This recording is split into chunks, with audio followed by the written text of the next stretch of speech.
എല്ലാവർക്കും നമ്മളെ പുതിയൊരു വീഡിയോയിലേക്ക് വീണ്ടും സ്വാഗതം. ഇന്നെന്താ ഒരു ഓട്ടോ കാണിക്കുന്നതെന്നല്ലേ, നമ്മളൊരു ഓട്ടോയിലാണ് കേട്ടോ ഒന്ന് പോകുന്നത്. കുറച്ച് ദൂരേക്കാണ്, അധികമല്ല, നമ്മളെ വീട്ടിൽ നിന്നൊരു 1 മണിക്കൂർ യാത്രയുണ്ട് കേട്ടോ. അപ്പോൾ ഈ ഓട്ടോ ഓടിക്കുന്നത് എൻ്റെ വീഡിയോയിലൊന്നും ഇതുവരെ കണ്ടിട്ടുണ്ടാവില്ല. ഇതെൻ്റെ അച്ഛൻ്റെ പെങ്ങളെ മോനാണ് കേട്ടോ, പേര് നിജിൻ എന്നാണ്. അപ്പോൾ മൂപ്പരെയും കൂട്ടി നമ്മൾ പെരുവണ്ണാമൊഴി ഡാം കാണാൻ പോവുകയാണ് കേട്ടോ. കൃത്യമായിട്ട് പറഞ്ഞാൽ ഇത് പേരാമ്പ്രയിൽ നിന്ന് കടിയങ്ങാട് കുറ്റ്യാടി റൂട്ടിലേക്ക് പോകാം. എന്നിട്ട് കടിയങ്ങാട് നിന്ന് ഒരു 7 കിലോമീറ്റർ ഉള്ളിലേക്കായിട്ടാണ് നമ്മളെ മുഴി ഡാമുള്ളത്. പിന്നെ പറയാണ്ടിരിക്കാൻ വയ്യ കേട്ടോ, ഈ റോഡ് നല്ല അബദ്ധമാണ് കേട്ടോ. പ്രത്യേകിച്ച് മഴക്കാലത്ത് പോകാൻ കുറച്ച് ബുദ്ധിമുട്ടാണ്. പക്ഷേ മഴക്കാലത്ത് പോയിട്ടില്ലെങ്കിൽ ഡാം കണ്ടിട്ട് പ്രത്യേകിച്ച് വലിയ കാര്യമൊന്നുമില്ല. കാരണം മഴക്കാലത്തല്ലേ ആ ഡാമൊക്കെ തുറന്നു വിട്ടിട്ടുള്ള ഈ ഒരു ഭംഗി കാണാൻ പറ്റുക. അപ്പോൾ ഇപ്പോൾ തുറന്നിട്ടുണ്ടാവും എന്നുള്ളൊരു പ്രതീക്ഷയിലാണ് കേട്ടോ പോകുന്നത്. റോഡ് നല്ല കുണ്ടും കുഴിയും അതുപോലെ വെള്ളവും കെട്ടിക്കിടന്നിട്ട് ഭയങ്കര പ്രശ്നമുണ്ടായിരുന്നു. അപ്പോൾ ഇപ്പോൾ പോകുന്ന ആൾക്കാർക്ക് അതൊന്ന് ശ്രദ്ധിക്കുക കേട്ടോ. നമ്മൾ സൈഡിൽ ഒരു പോകുന്ന വഴിക്ക് കുറച്ചൊരു ഭംഗിയുള്ളൊരു സ്ഥലം കണ്ടപ്പോൾ നിർത്തിയതാണ്. അപ്പോൾ നമ്മൾ ഏകദേശം ഡാമിൻ്റെ അടുത്ത് എത്താനായിട്ടുണ്ട്. പിന്നെ അതാ കണ്ടില്ലേ, റോഡിൻ്റെ അവസ്ഥ ഭയങ്കര അബദ്ധമാണ് കേട്ടോ. അപ്പോൾ അതൊക്കെ ഒന്ന് ശ്രദ്ധിച്ചിട്ടൊക്കെ പോവാം. അങ്ങനെ ചാടി നമ്മൾ എത്തിയിട്ടുണ്ട്. കുറ്റ്യാടി ഡാം എന്നുണ്ടല്ലേ, പെരുവണ്ണാമൊഴി ഡാം അല്ലെങ്കിൽ കുറ്റ്യാടി ഡാം എന്നാണ് ഇത് അറിയപ്പെടുന്നത്. പിന്നെ ഇവിടുന്ന് 35 കിലോമീറ്റർ അപ്പുറത്തായിട്ട് വേറൊരു ഡാമുണ്ട് കേട്ടോ. അതാണ് നമ്മളെ കക്കയം ഡാം. കക്കയം ഒരിക്കൽ പോയതാണ്, അപ്പോൾ ആ വീഡിയോ ഞാൻ ഇട്ടിട്ടുണ്ട് നേരത്തെ.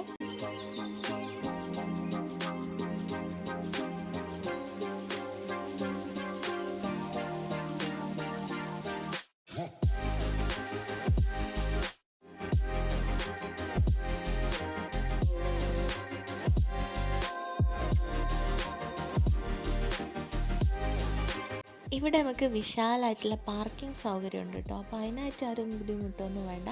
നമുക്ക് സൗകര്യമായിട്ട് തന്നെ നമ്മളെ വണ്ടിയൊക്കെ പാർക്ക് ചെയ്യാനൊക്കെ പറ്റും.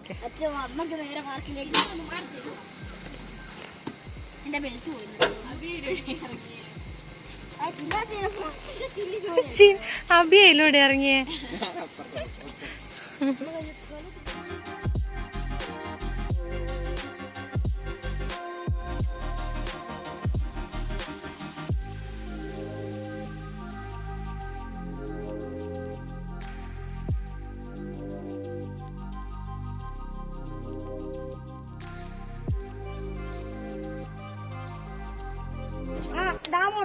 സൗണ്ട് കേട്ടോ,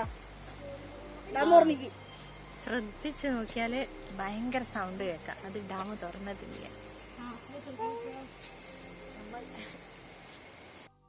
ആ കാണുന്നതാണ് ഇതിൻ്റെ ഡാമിൻ്റെ മെയിൻ എൻട്രൻസ് എന്ന് പറയുന്നത്. അപ്പോൾ നമ്മൾ അവിടെ പോയിട്ട് ടിക്കറ്റ് എടുക്കണം. ടിക്കറ്റിന് അങ്ങനെ വലിയൊരു പൈസയൊന്നും ഇല്ല. 10 കുട്ടികൾക്ക് 10ഉം വലിയ ആൾക്കാർക്ക് 15, അങ്ങനെ ആ ഒരു റേറ്റിലാണ് വരുന്നത് എന്നാണ് എൻ്റെ ഓർമ്മ കേട്ടോ. എനിക്ക് കൃത്യമായിട്ട് ഓർമ്മയില്ല. അത്ര മാത്രമേ ഉള്ളൂ, വളരെ കുറവാണ്. പിന്നെ ഇതിൻ്റെ സൈഡിലായിട്ട് നമുക്ക് ഈ ഒരു ഡാമിനെ പറ്റി ചെറിയൊരു ഹിസ്റ്ററി നമുക്ക് കിട്ടും ഇവിടെ നോക്കിയാൽ. പിന്നെ ഇതിൽ കണ്ടില്ലേ, കുറ്റ്യാടി റിവറിന് നമ്മളെ അമ്മേൻ്റെ വീട്ടിൻ്റെ മുന്നിൽ കൂടെ ഒഴുകുന്നത്. ഞാൻ എപ്പോഴും എല്ലാവരും ചോദിക്കലുണ്ട് ഇത് ഏതാണ് പുഴ എന്ന് ചോദിക്കുമ്പോൾ കുറ്റ്യാടി പുഴയാണെന്ന് പറയുമ്പോൾ അപ്പോൾ ഇത് കുറ്റ്യാടിയാണോ എന്ന് ചോദിക്കും. പക്ഷേ അല്ല, അത് പയ്യോളിയാണ് ഭാഗം. പക്ഷേ ഇവിടെ നിന്നുള്ള കുറ്റ്യാടി പുഴയാണ് അതുവഴി പോകുന്നത് കേട്ടോ. ഈ ഡാം തുറക്കുന്ന സമയത്ത് നമ്മൾ കുറ്റ്യാടി പുഴയിൽ നമ്മളെ അമ്മേൻ്റെ വീടിൻ്റെ മുമ്പിൽ വെള്ളം ഇങ്ങനെ ഉയർന്നു വരും.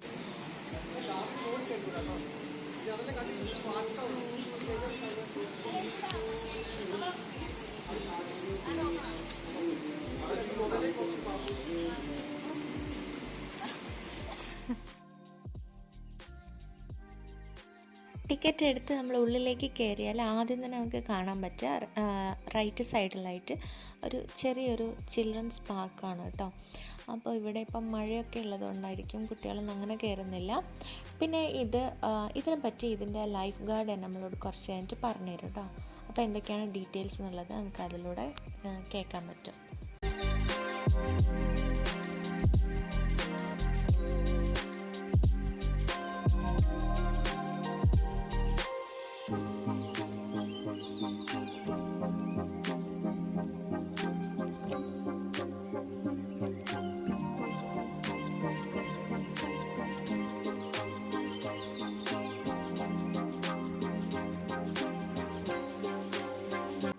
ഇവിടെ ഞാൻ പറഞ്ഞില്ലേ മഴക്കാലത്ത് വരുന്നതിൻ്റെ ഉദ്ദേശം തന്നെ ഡാം തുറന്നിട്ടുള്ളത് കാണാൻ വേണ്ടിയിട്ടാണ്. അപ്പോൾ നല്ല ഭംഗി ഉണ്ടാവുമല്ലോ അത് കാണാൻ.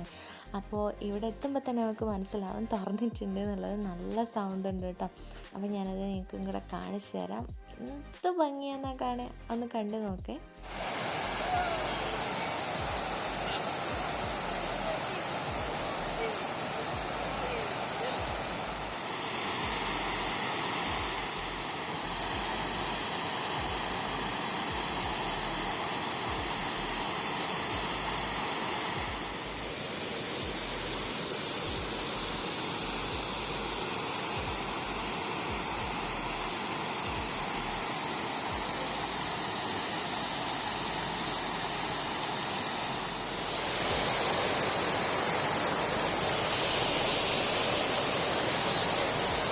ബാക്കിൽ കാണുന്നതാണ് പെരുവണ്ണാമുഴി ഡാം കേട്ടോ.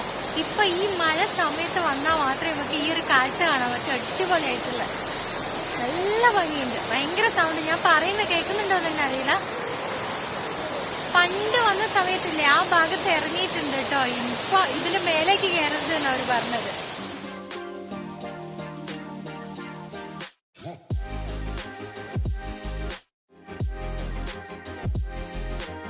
നമ്മളിപ്പോൾ നിന്നിട്ടുണ്ടായിരുന്നത് ഏറ്റവും മേലെയാണ്. ഇനി നമുക്ക് താഴെ തട്ടിലേക്ക് പോവാം.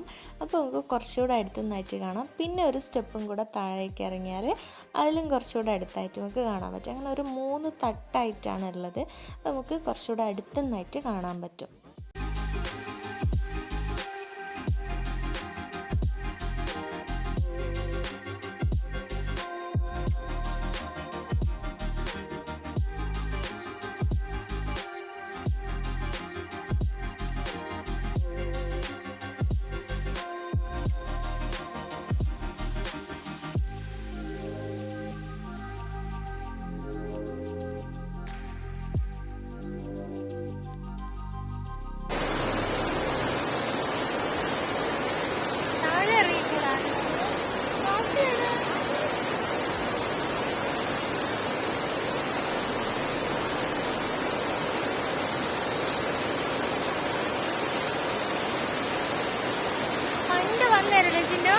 ആ സൈഡില്ലേ ആ സൈഡ് ഇറങ്ങി ആ സൈഡ് ഇറങ്ങിയിട്ടുണ്ടായിരുന്നു.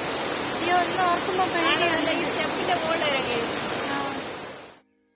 ഇവിടെ ഇങ്ങനെ ഡാം തുറക്കുന്ന സമയത്ത് നമുക്ക് അനൗൺസ്മെൻ്റ് ഒക്കെ വരും. അതായത് അമ്മേൻ്റെ വീടിൻ്റെ അവിടെയൊക്കെ മുനിസിപ്പാലിറ്റിയിലൊക്കെ അനൗൺസ്മെൻ്റ് ചെയ്യും, ഇങ്ങനെ ഡാം തുറക്കുന്നുണ്ട്. അപ്പോൾ പുഴേൻ്റെ സൈഡിലുള്ള ആൾക്കാരൊക്കെ ശ്രദ്ധിക്കണം എന്ന് പറഞ്ഞിട്ട്. അപ്പോൾ എന്ന് വെച്ചാൽ ഇതുവരെ വീട് മാറിപ്പോകേണ്ട ഒരു അവസ്ഥയൊന്നും വന്നിട്ടില്ല കേട്ടോ. എന്നാലും വെള്ളം ഇങ്ങനെ കയറലുണ്ട്. നമ്മളെ മുറ്റത്തേക്ക് അടിക്കുന്ന തരത്തിൽ ഒരു തവണ മാത്രമേ വെള്ളം കയറിയിട്ടുള്ളൂ.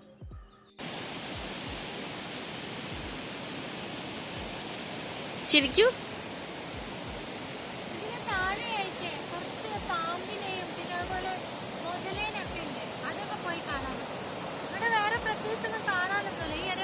ഈ സമയത്ത് മഴക്കാലത്ത് വന്നാൽ ഇങ്ങനെ ഡാം തുറന്നിട്ടുള്ള ഈ ഒരു രീതിയിൽ കാണാൻ പറ്റും. അതല്ലാതെ വേറൊന്നും കാണാനൊന്നുമില്ല. ഇവിടെ എപ്പോഴും മഴയായിരിക്കും. ഇത് നല്ലൊരു കാഴ്ചയാണ്. എന്തായാലും ഡാം തുറന്നിട്ടുള്ള ഒരു കാഴ്ച. ഇപ്പം നിങ്ങൾക്ക് വീഡിയോയിൽ നോക്കിയാൽ തന്നെ മനസ്സിലാവും. ഈ ഒരു ഇരുണ്ട കാലാവസ്ഥ കണ്ടാൽ തന്നെ അറിയാൻ പറ്റും. ഇപ്പം നല്ല മഴ വരുന്നുണ്ട് കേട്ടോ. അത്യാവശ്യം ചെറുതായിട്ടൊന്ന് പെയ്ത് തുടങ്ങിയിട്ടുണ്ട്. അപ്പോൾ ചിലപ്പോൾ നമ്മളിവിടെ പെട്ടുപോകുമോ എന്നുള്ളത് അറിയില്ല. ഇനിയും കുറച്ചുകൂടെ നമുക്ക് കാണാനുണ്ട്. അപ്പോൾ അതിന് മുന്നേ, മഴ വരുന്നതിന് മുന്നേ അതൊക്കെ ഒന്ന് കവർ ചെയ്യാൻ പറ്റുമോ എന്ന് ഒന്ന് നോക്കട്ടെ കേട്ടോ.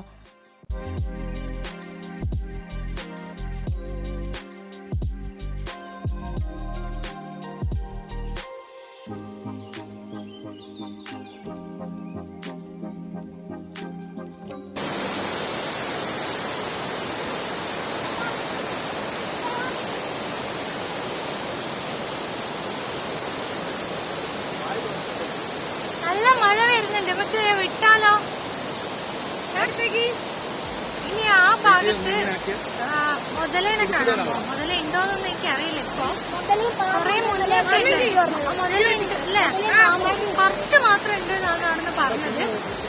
അപ്പൊ അത് പോയി കാണാം. കൃത്യം 1 മണിക്കൂറാണ് കേട്ടോ നമ്മള് വീട്ടിൽ നിന്ന് ഇവിടത്തേക്കുള്ളത്. അപ്പൊ ഞാൻ ഓട്ടോയിലാണ് വന്നത്, നിങ്ങൾ കണ്ടല്ലോ. പക്ഷെ 1 മണിക്കൂർ കൊണ്ട് തന്നെ ഇവിടെ എത്തി. കൃത്യം 1 മണിക്കൂർ കൊണ്ട് തന്നെ എത്തി. 11:45 വീട്ടിൽ നിന്ന് ഇറങ്ങിയത്. 12:45 തന്നെ ഇവിടെ എത്തി. നമ്മളെ തൊട്ടടുത്ത് ഇത്രയും അടിപൊളിയായിട്ടൊരു ഡാം ഉള്ളപ്പോൾ നമ്മളെ ചാനൽ ഇതുവരെ കാണിച്ചിട്ടില്ല എന്നത് അത് മോശമല്ലേ അല്ലേ. പിന്നെ ഞാൻ ഇവിടെ വന്നിട്ടുള്ളത് 2006-07 ആണ് കേട്ടോ. 2007 തോന്നുന്നു. അതിന് ശേഷം ഇത്രയും വർഷത്തിന് ശേഷം ഇപ്പോഴാണ് വരുന്നത്. അച്ചോ ഇഷ്ടായോ? ഡാം ഇഷ്ടായോ? എങ്ങനെയുണ്ട്? ആണോ? ഓക്കെ, വാ നമുക്ക് നടക്കാം.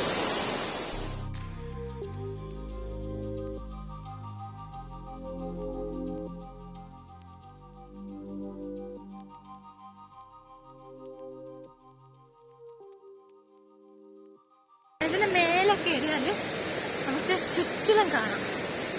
പാടി ഒന്ന് കയറി നോക്കാം. ഒരു പാലം കാണുന്നില്ലേ? അവിടെ പോയി നിന്നാൽ നമുക്ക് നേരെ ഫ്രണ്ടിൽ നിന്നുള്ള കാഴ്ച കാണാം. അത് നല്ല ഭംഗിയുണ്ട്. അത് നമുക്ക് നോക്കാം കേട്ടോ. അതുവഴി പോകാൻ പറ്റുമെന്നുള്ളത് ആൾക്കാരൊക്കെ ഉണ്ട്. പക്ഷെ അത് ഏത് വഴിയിലൂടെയാണോ അത് അങ്ങോട്ടേക്ക് എത്തുന്നതെന്നുള്ള അറിയില്ല.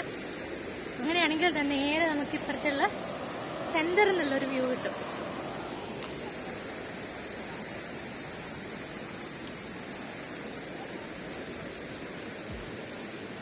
സ്റ്റിക്കിനൊരു ഇളക്കമുണ്ട്. അത് പതിയെ പോയി കൂടി.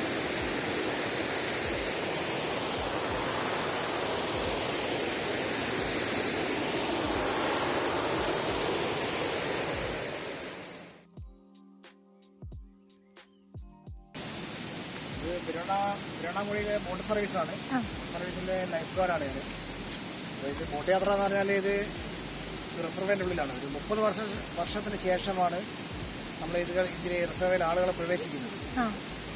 നമ്മളൊരു 10 വർഷത്തിന് ശേഷം കാത്തിരിപ്പിന് ശേഷം കിട്ടിയൊരു പെർമിഷനാണ്. ഇതിലെ ബോട്ട് യാത്ര ചെയ്താൽ നമുക്ക് നല്ലൊരു ഉന്മേഷമാണ്. 100% ശുദ്ധമായ വായു, പശ്ചിമഘട്ട മലനിരകൾ, ശുദ്ധമായ വെള്ളം. പിന്നെ ഇന്ത്യയിൽ ആദ്യമായിട്ടാണ് ടൂറിസത്തിൽ സോളാർ ബോട്ട് പെരുവണ്ണാമൂഴി. അങ്ങനെ പ്രത്യേകതയുണ്ട്. സോളാർ ബോട്ട് എന്ന് പറയുമ്പോൾ എന്താ? സോളാർ ബോട്ട് എന്ന് പറഞ്ഞാല് എല്ലാം ഇതാണ് സണ്ണ് ചാർജിങ്. അതിലൊരു ബാറ്ററി പാക്കേജ് ഉണ്ട്. 15 കിലോവാട്ടാണ് അതിന്റെ ബാറ്ററി പാക്കേജ്. പിന്നെ കറണ്ടിൽ ബൂസ്റ്റ് ചെയ്യാത്. മഴയില്ലാത്ത സമയത്ത്, സണ്ണില്ലാത്ത സമയത്ത് കറണ്ടിൽ ബൂസ്റ്റ് ചെയ്യാം. എത്രയാണ് ചാർജ് വരുന്നത്? ഒരാൾക്ക് 177 ആണ്.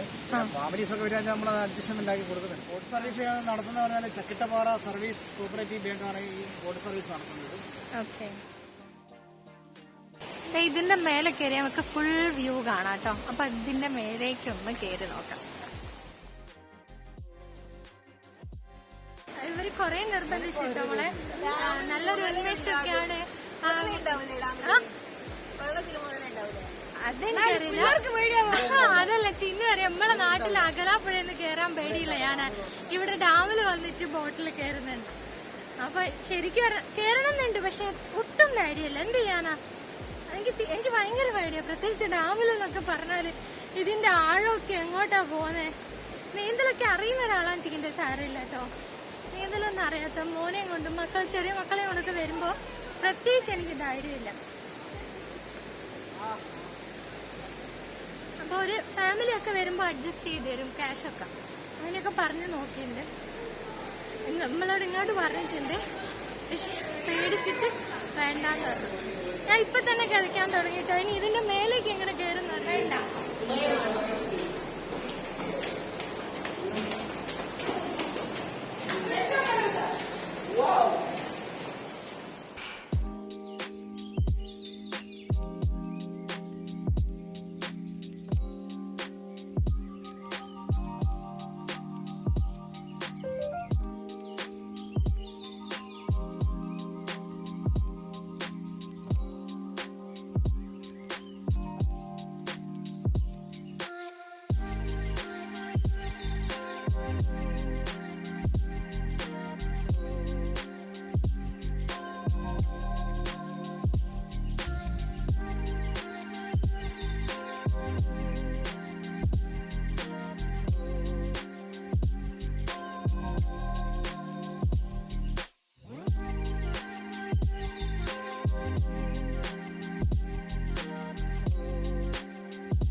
ഇവിടെ വരുമ്പോ ഇതിന്റെ മേലെ കയറാൻ ആരും മറക്കണ്ട കേട്ടോ. നല്ല ഭംഗിയായിട്ട് നമുക്ക് മൊത്തമായിട്ട് കാണാം. ഞാൻ വിചാരിച്ചു വേറെ ആരും, നമുക്കൊന്ന് ഇതിന്റെ ചുറ്റിലും നടന്നു നോക്കാം കേട്ടോ. വെറുതെ ഒരു രസം.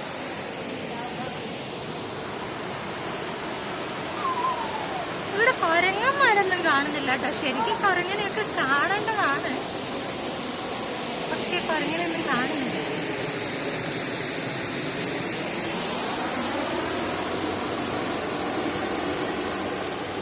ഞാൻ നിങ്ങളടുത്ത് പറഞ്ഞില്ലേ, ഞാൻ 2007 ഇവിടെ വന്നതെന്നുള്ളത്.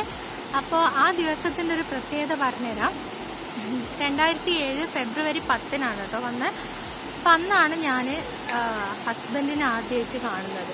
എൻ്റെ ഹസ്ബൻഡിനെ ഇവിടെ വെച്ചിട്ടല്ല, ഇവിടെ തൊട്ടടുത്ത് തന്നെയായിട്ട് കുറച്ച് ഒരു 7 കിലോമീറ്റർ അപ്പുറമായിട്ട് എൻ്റെ ഒരു റിലേറ്റീവിൻ്റെ വീടുണ്ട്. അപ്പോൾ അവിടെ ഒരു കല്യാണത്തിന് വന്നപ്പോഴാണ് ഞാൻ ഹസ്ബൻഡിനെ ആദ്യമായിട്ട് കാണുന്നത്, അങ്ങനെ ഒരാളെ കാണുന്നത്. അപ്പോൾ ആ ദിവസമാണ് ഞാൻ ഇവിടെയും വന്നത്. കല്യാണം കഴിഞ്ഞതിന് ശേഷം ഞാൻ ഇങ്ങോട്ടേക്ക് വന്നു.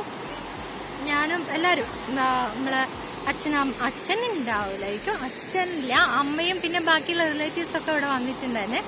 അപ്പോൾ ഇവിടെ ഇങ്ങനെ ഇത്ര വെള്ളമൊന്നുമില്ല കേട്ടോ, ഇങ്ങനെ വെള്ളം വരുന്നൊന്നുമില്ല. പക്ഷെ നമുക്ക് ആ ഭാഗത്തൂടെ ഒക്കെ നടക്കാൻ പറ്റുമായിരുന്നു. അതെ, അതിൻ്റെ അക്കരെയായിട്ട് നമ്മൾ ഈ വെള്ളത്തിൻ്റെ അപ്പുറത്ത് കാണുന്നില്ലേ, അവിടെ ഒക്കെ പോയിട്ടുണ്ട് അയാള്. അങ്ങനെ അന്നാണ് ഞാൻ ആദ്യമായിട്ട് കാണുന്നത് കേട്ടോ. അപ്പോൾ ആ ദിവസത്തിന് ശേഷം, ആ 2007 ഫെബ്രുവരി 10 ശേഷം ഇത്രയും വർഷങ്ങൾ കഴിഞ്ഞിട്ട് ആണ് ഞാനിപ്പോൾ ഇവിടെ വരുന്നത്. അപ്പോൾ ഏകദേശം 15 വർഷമായി ഇവിടെ വന്നിട്ട്. 15 വർഷങ്ങൾക്ക് മുന്നേ, അതൊരു ഓർമ്മയാണ്. അന്ന് നമ്മളിതേ അതിന്റെ മേലെ കൂടെ ഒക്കെ അങ്ങനെ നടന്നിട്ടുണ്ട് കേട്ടോ. അന്ന് അച്ചു ഉണ്ടായിരുന്നു. അച്ചു പക്ഷെ ചെറിയ വാവയാണ്, ചെറിയ മോൻ. അച്ചു ഇവിടെ ഗാർഡനിൽ നിന്നിട്ട് അച്ചുവിന്റെ ഒരു ഫോട്ടോ എൻ്റെ അടുത്ത് കുറേ കാലം ഉണ്ടായിരുന്നു. പക്ഷെ പിന്നെ അത് ഫോണ് പോയപ്പോ പോയി. ലാസ്റ്റ് ഇവിടെ വരുമ്പോ അങ്ങ് ദൂരെ നിന്ന് വെള്ളം വരുന്നുണ്ടോ, ഒരു മലേന്റെ മേലേന്ന്. ആ വെള്ളം തന്നെയല്ലേ? ആണല്ലേ, വെള്ളം തന്നെയാണ് ഒഴുകുന്നത്. നിജിനേട്ടാ, എന്റെ വീഡിയോയിൽ 2 വാക്ക് സംസാരിക്കോ? എങ്ങനെയുണ്ട് സ്ഥലം? അടിപൊളിയായിട്ടുണ്ട്. ഇവിടെ ആദ്യമായിട്ടല്ലേ വരുന്നത്? 4 വർഷമൊക്കെ വന്നിട്ടുണ്ട്. ഓക്കെ, നമ്മൾക്ക് ഇനി മുതലേന്റെ അടുത്തേക്ക് പോവാം അല്ലേ? ഇപ്പം നമ്മൾ ഡാമിൽ നിന്ന് പുറത്തിറങ്ങി കേട്ടോ. ഇനി നമുക്ക് ഭക്ഷണം കഴിക്കണം. പക്ഷേ ഭക്ഷണം കഴിക്കുന്നത് ഞാൻ എടുത്തിട്ടില്ല. അത് ഇവിടെ തൊട്ടടുത്ത് തന്നെയായിട്ട് ഒരു ഹോട്ടലുണ്ട്. അപ്പോൾ അവിടെ നിന്നാണ് കഴിച്ചിട്ടുള്ളത്. കാരണം എന്താണെന്ന് വെച്ചാൽ കാണിക്കാൻ പറ്റാഞ്ഞതാ വെച്ചാൽ അത് കണ്ടില്ലേ, നല്ല മഴ പെയ്തു കേട്ടോ. അപ്പോൾ മഴ പെയ്തപ്പോൾ എന്ന് വെച്ചാൽ ഹോട്ടലിൻ്റെ ഉള്ളിൽ കുറച്ച് വെളിച്ചം കുറവുണ്ടായിരുന്നു. അപ്പോൾ ഞാൻ വീഡിയോ എടുത്തിട്ടുണ്ടായിരുന്നു, പക്ഷേ അത് തീരെ ഇരുടായി പോയതുകൊണ്ടാണ് എനിക്ക് ഇടാൻ പറ്റാഞ്ഞത്. അപ്പോൾ ഭക്ഷണം കഴിച്ചു. നല്ല ചോറും കറിയൊക്കെ ആയിരുന്നു കേട്ടോ. 50 രൂപയ്ക്ക് സാമ്പാറും ചോറും മീൻകറി, ഉപ്പേരി, പപ്പടം, അച്ചാർ ഒക്കെ ആയിട്ട് നല്ലൊരു ചോറ് കഴിച്ചു കേട്ടോ. ഇനി നമ്മൾ കാണാൻ പോകുന്നത് നേരത്തെ പറഞ്ഞല്ലോ, മുതലയും അതേപോലെ പാമ്പിനെയൊക്കെ കാണാൻ വേണ്ടിയിട്ട്.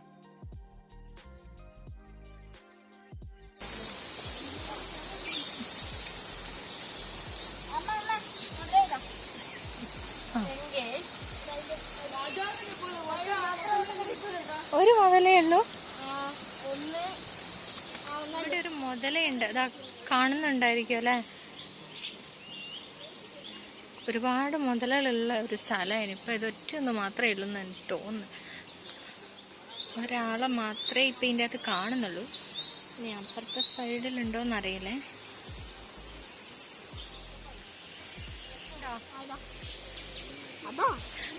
എന്താ നോക്കുന്നുണ്ട്. അപ്പൊ 2 എണ്ണാന്ന് തോന്നുന്നു ഇതിനകത്തുള്ളൂ. ആകെ 2 മുതലെയാണ് കാണുന്നുള്ളൂ.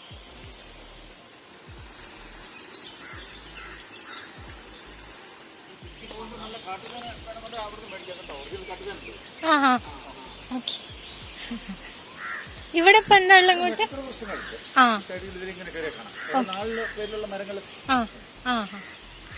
ഇവിടെ നക്ഷത്ര വൃക്ഷ ഉദ്യാനാണുള്ളത്. അതായത് നമുക്ക് ഓരോ നക്ഷത്രത്തിന് ഓരോ വൃക്ഷം ഉണ്ടാവല്ലോ. അപ്പം അത് എൻ്റെത് കടമ്പാണെന്നാണ് എൻ്റെ ഒരു ഓർമ്മ. ശരി, അതെ ചതയാണ് എൻ്റെ നക്ഷത്രം. അപ്പം എൻ്റെ കടമ്പ് ഇതാ, എൻ്റെ ചതയം ഇതാ ഇവിടെ ഫസ്റ്റ് തന്നെ ഉണ്ട് കടമ്പ്.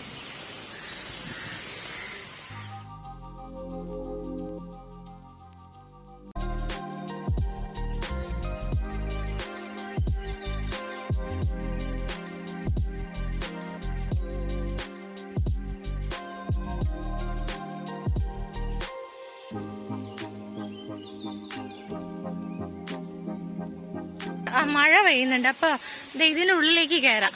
ഇതിനുള്ളിലെന്ന് വെച്ചാല് പാമ്പാണ്. അപ്പൊ നമുക്ക് പാമ്പിനൊന്ന് കാണാം. അതിൻ്റെ അകത്ത് മുട്ടയല്ലേ, അത് പാമ്പിന്റെ മുട്ടയല്ലേ ആ കാണുന്ന? കണ്ടാ വെറും നമ്മളെ ചക്കക്കുരു പോലെ ഉണ്ട്. പക്ഷെ അത്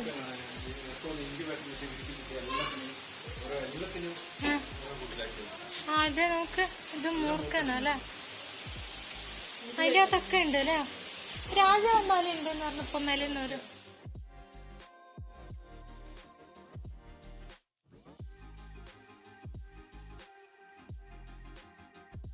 ഒരാള് ജാലകത്തൊക്കെ ഇടന്ന് നോക്കുക. അതിന്റെ ഇത് അഴിച്ചിട്ടാണ്ടോ തോല് തോല്.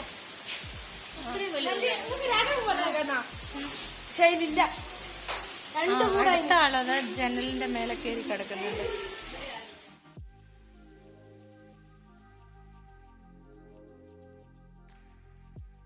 പിന്നെ ഇതിൻ്റെ പുറത്തായിട്ട് കണ്ടില്ലേ, കുട്ടികൾക്ക് കളിക്കാനൊക്കെ പറ്റിയിട്ടുള്ള സൗകര്യങ്ങളൊക്കെ ഉണ്ട്.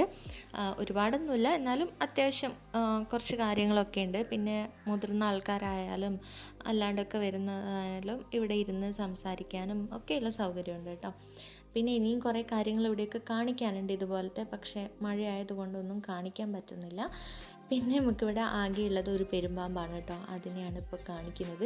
ഞാൻ ശരിക്കും മഴയത്താണ് ഇത് എടുക്കുന്നത്, എൻ്റെ ഫോണ് മൊത്തം വെള്ളം കയറിയിട്ടുണ്ട്. പിന്നെ ഇവിടുന്ന് നമ്മൾ ഇറങ്ങിക്കഴിഞ്ഞാൽ ഞാൻ നേരത്തെ പറഞ്ഞിട്ടില്ലേ അതിൻ്റെ ഫ്രണ്ടിൽ നിന്നുള്ളൊരു വ്യൂ കിട്ടും എന്നുള്ളത്. അപ്പോൾ ആ ഒരു പാലത്തിൻ്റെ മേലേക്ക് പോയിട്ട് എടുത്തതാണ് കേട്ടോ ഇത്. നല്ല ഭംഗിയുള്ളൊരു കാഴ്ചയാണ്. ഇവിടെ വന്ന് അത് കണ്ടാൽ മാത്രമേ നമുക്ക് മനസ്സിലാവും. അപ്പോൾ ഇങ്ങോട്ട് വരുന്ന ആൾക്കാരുണ്ടെങ്കിൽ പ്രത്യേകം ശ്രദ്ധിക്കണം, വെള്ളമാണ്. അപ്പോൾ അതിൻ്റേതായിട്ടുള്ള എല്ലാ കാര്യങ്ങളും ശ്രദ്ധിച്ചിട്ട് വേണം വരാൻ വേണ്ടിയിട്ട്. ഇതിലിറങ്ങാനൊന്നും പറ്റില്ല. മഴക്കാലത്താണ് ഇത് കാണാൻ ഭംഗി, പക്ഷേ ആ ഭംഗിയുള്ള അത്ര തന്നെ അപകടമുണ്ട്. അപ്പോൾ അതൊക്കെ എല്ലാവരും ശ്രദ്ധിക്കുക വരുമ്പോൾ കേട്ടോ. പിന്നെ നമ്മൾ ഇന്നത്തെ ഈ ഒരു വീഡിയോ നിങ്ങൾക്ക് എല്ലാവർക്കും ഇഷ്ടമായെന്ന് വിചാരിക്കുന്നു. ഇഷ്ടപ്പെട്ട എന്നാലും ലൈക്ക് ചെയ്യുക. പിന്നെ നിങ്ങളുടെ എല്ലാ അഭിപ്രായങ്ങളും നിങ്ങൾക്ക് കമൻ്റായിട്ട് അറിയിക്കാവുന്നതാണ്. അപ്പോൾ നമുക്ക് അടുത്തൊരു വീഡിയോയിൽ കാണാം കേട്ടോ. അതുവരെ ടാറ്റാ.